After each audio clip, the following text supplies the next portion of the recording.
สบายดีทุกคนสบายดี สบายดีจ้าทุกคน วันนี้เราได้มือเลิกงามยามดี ที่จะมา เซเว่น เซเว่นบอวิเขาบึกปลายพร้อมให้เห็นปลายพร้อม เพราะว่าจริงๆกับเปิดมานานแล้วแหละประมาณสัปดาห์แล้วเพราะว่า แม่ ซับซ้อนกับบ่ว่างแล้วก็เลยว่าบ่ได้มาถ่ายอีกอย่างหนึงก็คือคนไล่แฮงคน เต็มแบบล้นจนแบบทางไหนก็ล้นเลยนะทุกคนนักเรียน เออ พอเที่ยวนี้มันมอนักเรียนแล้วมันมอห้องการได้เลยทุกคนแล้วนักเรียนไล่เลย ผมพิมพ์ก็เลยว่าพยายามมาจอบๆเบิ่งทุกคนมาแวะเบิ่งแต่ว่ามื้อนี้ว่างแล้วก็เลยมาสดโซ่มาถ่ายคลิปมาลองซิมอาหารของเมืองไทยนั่นแหละที่ว่าอยู่ใน7-11เฮาก็อยากจะลองซิมเบิ่งสิ่งหนึงที่ว่าอยากซิมก็คือเดี๋ยวพอเข้าบอกเดี๋ยวเราเข้าไปเบิ่งกันทุกคนไปกันเลยไป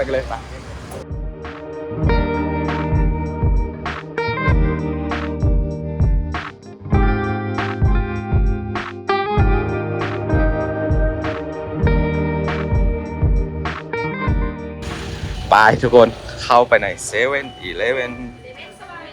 ไปเลยโซเดี๋ยวเรามาเบิ่งว่า7-11อยู่โรงพยาบาลแต่ว่าที่จริงเปิดมา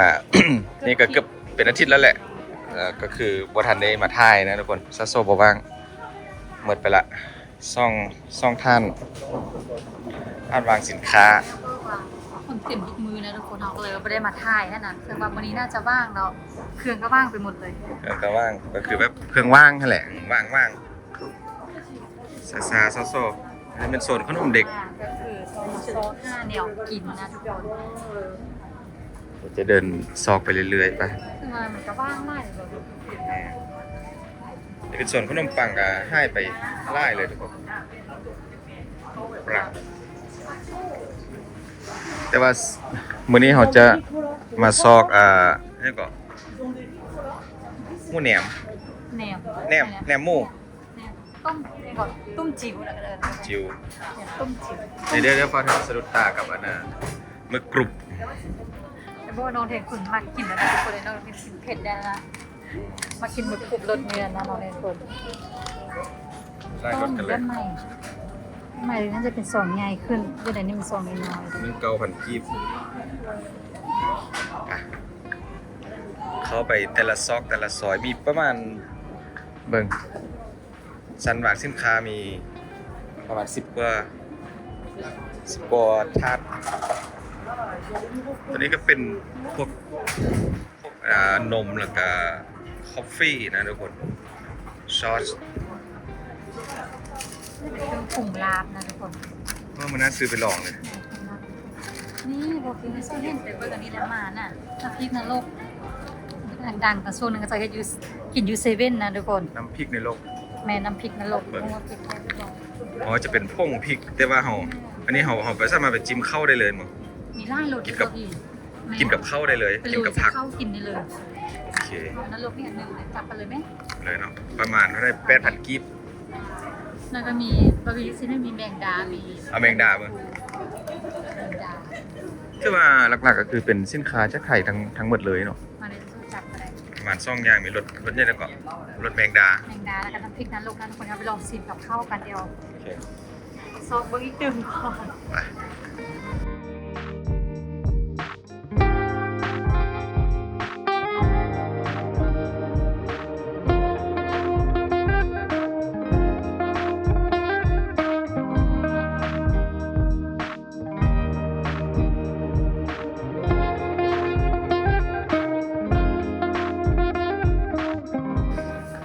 วันนี้ก็โซนเครื่องเย็นนะทุกคนเป็นข้าวกล่อง อันนี้จะบอกว่าวิวที่กระเจ้านะวีบให้ขนาด แมนเวฟแล้วก็พนักงานมันจะเรียกเอา ราคาค่ะ จะได้นี่ แรกกับร้อย เกือบ100 บาทกล่องหนึ่งนะทุกคนตัวนี้เป็นข้าวกะเพรา3สหายมีฮอทดอกไส้กรอกเนาะไส้กรอกแล้วก็เต้าหู้มีเนื้อหมูประมาณนี้หมดเนื้อไก่เนื้อหมูมีหลายรส ผักโขมชีสราคาแพง ข้าวโพดนี่ก็ผักโคม ชีส โคมอบซีดนี่เป็นโซนเครื่องเย็นทุกคนมีไล่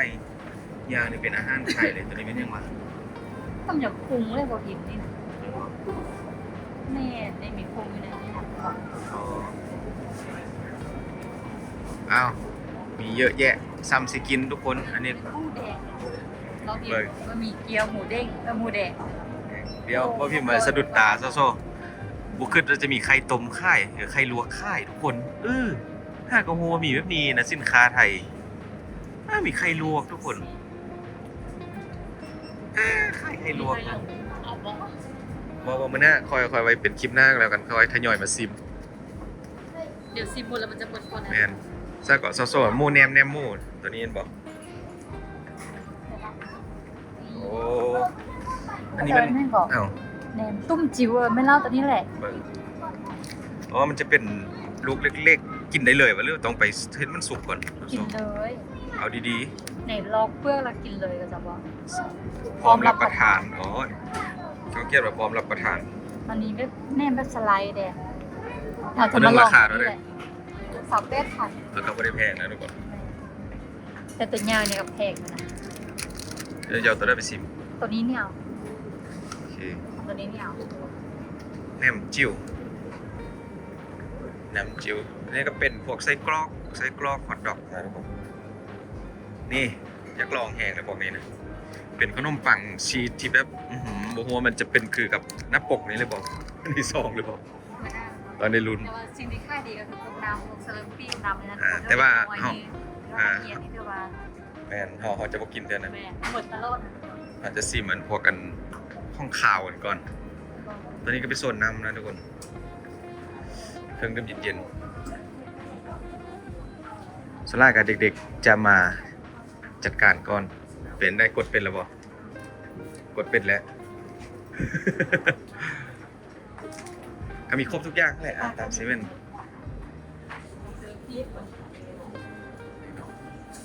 ที่ว่าตัวนี้นี่จะหมดตลอดเลยทุกคนหมดตลอดเลยสรุปปี้คือแบบต้องได้ทยอยมาเติมนะต้มนมนี้ว่าพิมพ์เอาไปซิมเท่านึงแล้วโซซิมแล้วตัวนี้เนาะเต้าหู้รสดั้งเดิมที่ว่ามีหลากหลายนะคนสินค้านี่พวกนี้แบบพวกที่ว่าเสริมแคลเซียมทั้งนั้นถ้าโซกลับมาทางนี้ไปเบิ่งงานเข้านี่ไปเบิ่งแซ่แข้งเลยนึงก็มีสินค้าจีนเล็กๆน้อยๆทุกคนส่วนมากก็เป็นพวกมาล่าพวกอย่างนี้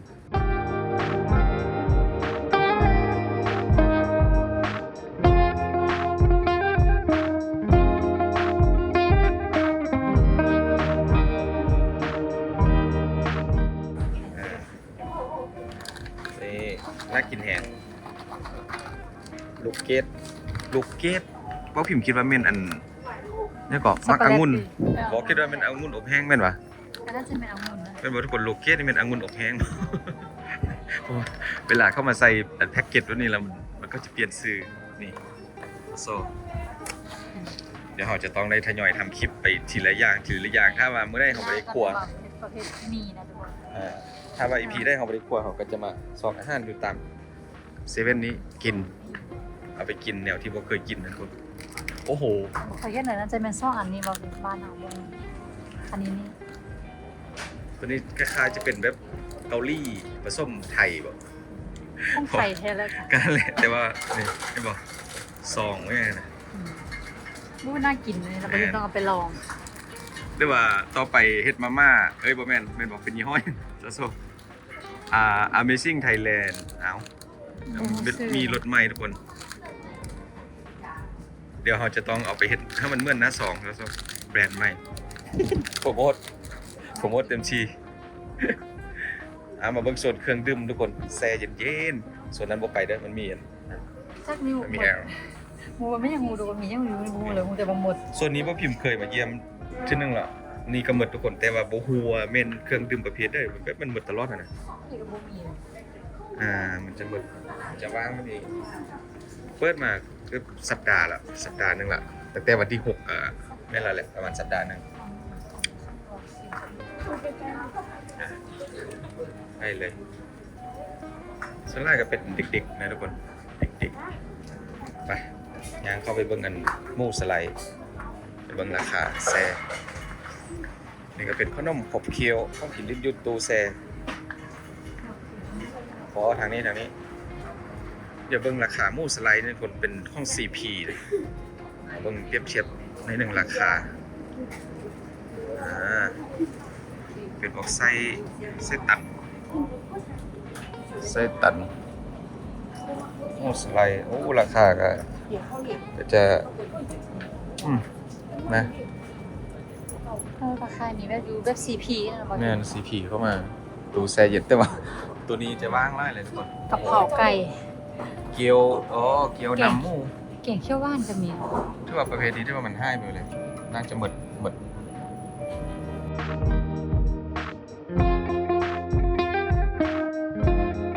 ก็มีโซนว่างไล่อยู่ทุกคนเพราะว่าตัวนี้ก็คงจะเป็นข้าวนมขบเคี้ยวแผ่นเค้กขับเค้กซอสไซส์รสส้มแซนด์วิชหมูย่องโบโรน่าก็ถือว่าแบบคือหมดนะทุกคนบรรยากาศในเวลาเข้ามานี่เป็นโมงที่ว่าเขาเฮียนพักเข้าโรงเรียนภาษาสนใจต่าง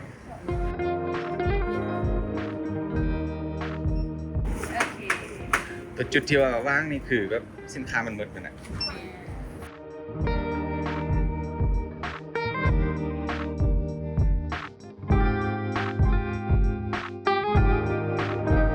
ไปทุกคนเดี๋ยวเราไปซิมนี่บอกแหนมจิ๋วตุ้มจิ๋ว อ๋อก็ไปได้คือ ตุ้มจิ๋ว ซื้อก็มันแท้ ไปเห็นนี่ก็ได้มาเรียบร้อยทุกคนซอกบอลนางซิมกันแล้วโซก็เอายังมาเดินเอาเข้า เก็บมูใส่ห้างนะทุกคน โต๊ะเจ้า เขาเคี่ยมผ่านเรียบร้อยนะทุกคน อ้าว นี่อันนี้จะมีน้ำพริกปลาดุกฟูน้ำพริกตะลกแล้วก็จะมีแมงดานะทุกคนแม่กินถึงซ่าไหมเนาะ ลองเลย ทางซ่ามร้านเลยเนาะอันนี้จะน้ำพริกแมงดานะทุกคนโซ่ก็บ่เคยกินแมงดาจากเทื่อน ด่ากับห้อมกับเซฟแล้วแหละพิมพ์มากสุดเลยแมงดาพวกแมงแข็ง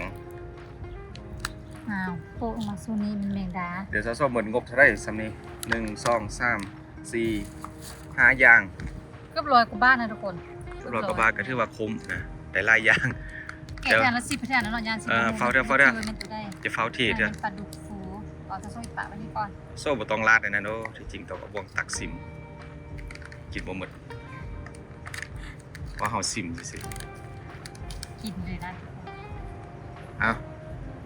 เดี๋ยวจะโซ่ นี่ทีเด็ดห้ามลืมตัวนี้ก่อนซิมตัวนี้ก่อนมาพิมพ์แล้วโซ่เรียกซิมตัวนี้แกะได้ละบัดเดี๋ยวพ่อยา เคี่ยวกัดเลย ตัวนี้มันจะมีพ่งนี่ก็คล้ายๆเป็นเม็ดนะทุกคนหัวเม็ดไม่มาซูมไปบ้างเป็นเม็ดเป็นเม็ดพ่งเผ็ดพ่งพริกได้แล้วป่ะนี่ว่าแกะค่อนข้างยางเนาะ มองวิธีแกะ ดมมันกินหนูซะโซ่ คือน้ำลายนะทุกคน 24มันก่อน กินก็เป็นกินแบบส้มหมูบานเขานี่แหละ หมูยอไปบ่ น่า มัน จะคาดพริกนะทุกคน แหนมหมู เอาสีมันก่อน ที่จริงก็มีพริกมาละตีนี่เคี้ยวๆนี่เพราะพิมพ์ซีมึงนี่เป็นไงได้ ส้มกระหล่ำดีป่ะเพื่อนเขาเปรี้ยวๆนิดหนึ่ง เนื้อหมูหรือว่านั่นมีใบยังซะโซ่ลองแกะ ถ้ามันใบบ้านเขาเจอใบมังยม แม่นบ่ใบมะยมบ่แม่นตีมักพริก โอ้มีพริกกำแห่งคักมาที่คำหนึ่งก่อนทุกคนมี เข้า แล้ว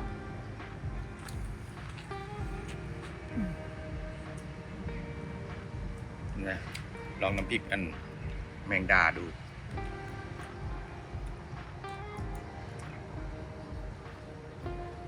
นี่ได้กินแห้งบ่กินแมงดามันก็เป็นแบบนี้แหละ เป็นแห้ง ก็โซ่บ่มักเนาะบ่มักจะลองซิมอันนี้เบิ่งจะโซ่ไปชอบแมงดา แต่ความเผ็ดนี่แซ่บแต่ว่าแมงดานี่ กินบ่ไหวเห็นบ่ แม่น พี่พูดกันหมดแล้วมั้ย หมดผม ตัวนี้ไม่ ตั แน่ ว หรอ นี้นี่แมน ปลาดุกฟู อ่ะ ดุกฟู น่าจะหยิบไข่ลวกมาสักฟอง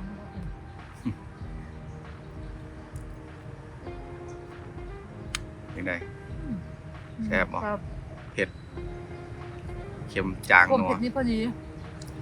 ครับ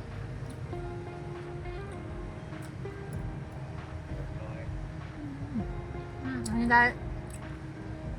มา ตัวนี้คือไม่ไง น้ำลกนะผมหัวมัน นรกก็ต้องเทหมดเอาบ่วงตักซิมเอาผสมกันหมดแล้ว ผสมกันแยกอยู่ อ้าวนี่น้ำพริกนรก3 รสชาติ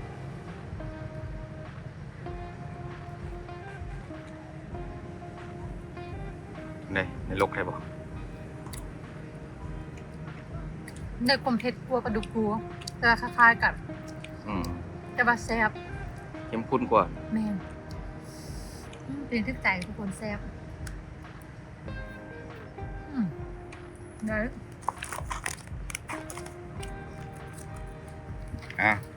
เดี๋ยวมาพิมพ์ซีเบิ้งมานี่สดจากกล้อง แนมจิ้วกันซีมแล้วทุกคนแนมจิ้วมันเน้นน่าจะเป็นเน้นเนื้อหมูเนาะมีนั่งก็คือกับส้มหมูห้องบานว่าพิมพ์ซะโซ่แหละแต่ว่ามันจะมีความผมเด้งของเนื้อไล่กว่าเดี๋ยวก็พิมพ์ก็ซีมน้ำพริกแมงดาก่อน ยกกระเป๋าพิมพ์หมดเลยเป็นแมงดา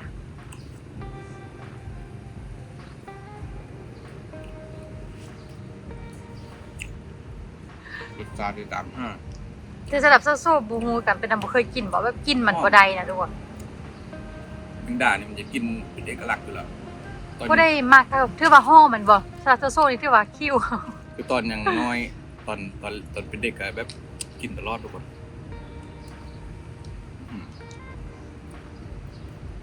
ตัวนี้มันปลาดุกฟู แม่น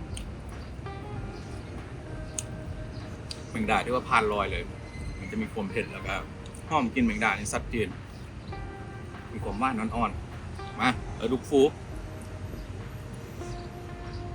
ตัวนี้ผ่านแน่นอนสำหรับโซ่ งั้นนะคนขึ้นฟุ้นเดี๋ยว ก็ถือคันว่าไปก็บ่แพงเด้อบ่พิมพ์9,000 เอามันกี้ก็ถือว่าอิ่มเลย แม่นเข้าในนี้แล้วก็เอาไข่ต้มหน่วยหนึงใส่ผักนิดนึงนะทุกคน นี่นรกลองเมื่อว่าจะเป็นนรกหรือสวรรค์ทุกคน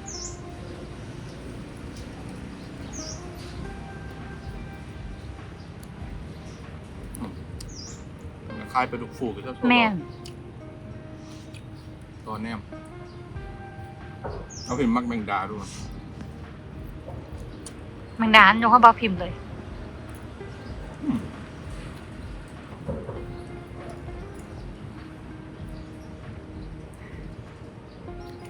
กล้าอ่านผ่าน โซ่นะทุกคนนรกแซ่บแฮงแมงดาเบาพิมพ์จัดการครับ อันนี้แหละทุกคนเดี๋ยวให้FC คอมเมนต์บอกได้ว่าย่างพวกเขาลองให้ในเซเว่นอีก แม่น เนาะ บางทีเขาก็บ่ฮู้นะทุกคน เหมือนสินค้า แดง แบบอาหารที่แบบติดท็อปอยู่ในเซเว่นสินะทุกคนเป็นของข่าวของว่านบอลองคอมเมนต์บอกมาเดี๋ยวบอพิมจะโซ่ไปห้ามาแล้วจะมาลองซิมเบิ่งแต่วันนี้ที่ว่าผ่านหมดทุกอย่างบอพิมว่าผ่านหมดทุกอย่างแต่โซ่บ่มักกินข้องแมงดาแค่นั้น ๆแม่น แต่ความแซ่บที่ว่าแซ่บหมดนะทุกคน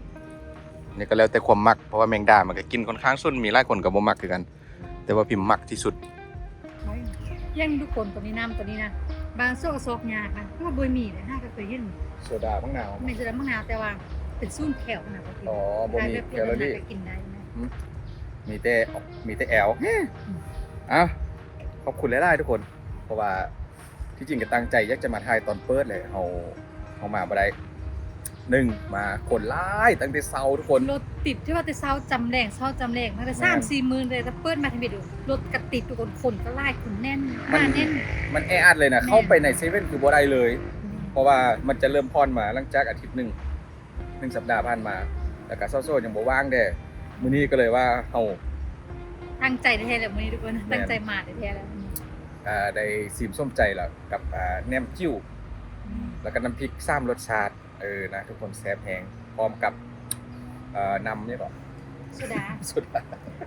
หมดไปเกือบ100 บาทกันคุ้มนะคนซ่องคนกินก็ถือว่าคุ้มกินไปคนละเท่าไหร่วะ 50 20กว่าบาท เอ้า เอ เกื อ อบ แม่น ร้อยเกือบมา40ก็50 บาทจ้ะ ซ่องคนแถวนี้กันแบ่งครึ่งกันนะ แม่งก็เกือบ100 บาท อ่ะ เกือบ50 บาท ขอบคุณหลายๆทุกคนแล้วก็เจอกันคลิปหน้าเด้ออย่าลืมกดติดตามซ่อง ของโซโซเซฟนัวว่าคลิปต่อไปเขาจะเอามาย่างมาขัวให้ทุกคน แต่เห็นโซนนี้อาจจะอยู่คุกกี้ของเซเว่นกันทุกคนเพราะว่าเป็นสิ่งใหม่ๆแล้วก็เมนูใหม่ทางยังไม่ได้กินคือว่าล่าเลยดิเดี๋ยวจะทยอยไปลองซิมเทอละสูตรละโซนนะทุกคน โอเคขอบคุณหลายๆทุกคนเด้อสวัสดีเจอกันคลิปหน้า